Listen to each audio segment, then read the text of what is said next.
Vicky Pattison broke down on tears while discussing her late best friend of 20 years, Paul Burns, who died suddenly in June 2018 at the age of 37. The reality TV star, 34, appeared on the Yours Sincerely with Jess Phillips podcast, where the premise is that Jess asks her guest to write 3 podcast letters to important people in their lives. Vicky chose to write her second letter, a letter to someone no longer around, to Paul. Paul was known locally as Mr. Newcastle, having run bars in the city and being close friends with Vicky and other Geordie Shore cast members. Describing him, Vicky said, "Everybody who met him absolutely loved him.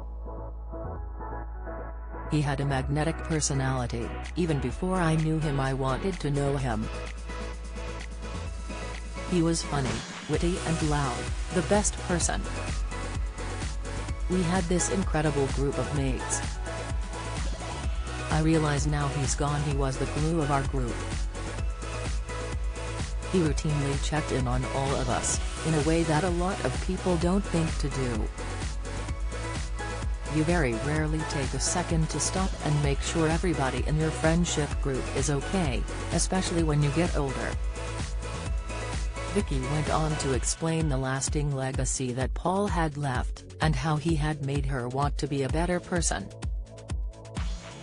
Breaking down, she added, "I realized there and then that Paul had shown me the friend I wanted to be. I've tried so hard since losing Paul to fill his shoes and always check in on my mates, and if any of the girls are quiet in the group chat, I make sure I send them a message privately, because that's what Paul would have done. I endeavor to live in a way that not only honors him and his memory but what he would be proud of."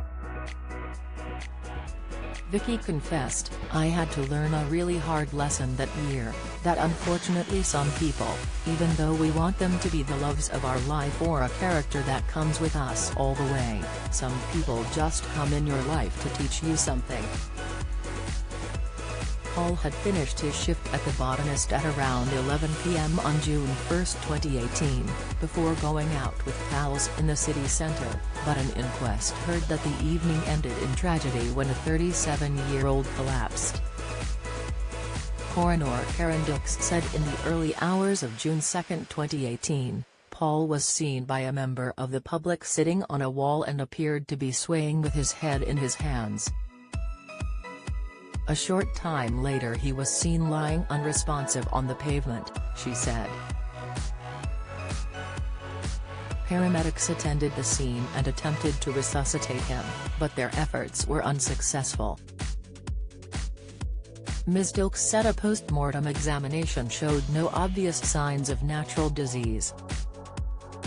She said a toxicology report confirmed the presence of MDMA, also known as ecstasy, in his system. Ms. Dilks told the hearing that the concentration of the drug was high in relation to the typical concentration in recreational users. She said in the absence of any other findings the cause of death can be attributed to the effects of MDMA. A statement from Detective Sergeant Richard Anderson confirmed that inquiries by Northumbria Police found there was nothing to suggest any third-party involvement in Paul's death, no suspicious circumstances and no link between Paul's death and any other death. Ms. Dilks said, "Given the evidence I have heard today, it's clear Paul Burns had no natural disease that could explain his death. The only significant finding was that of the toxicological findings of the level of MDMA. The conclusion I must report is that it was a drug-related death."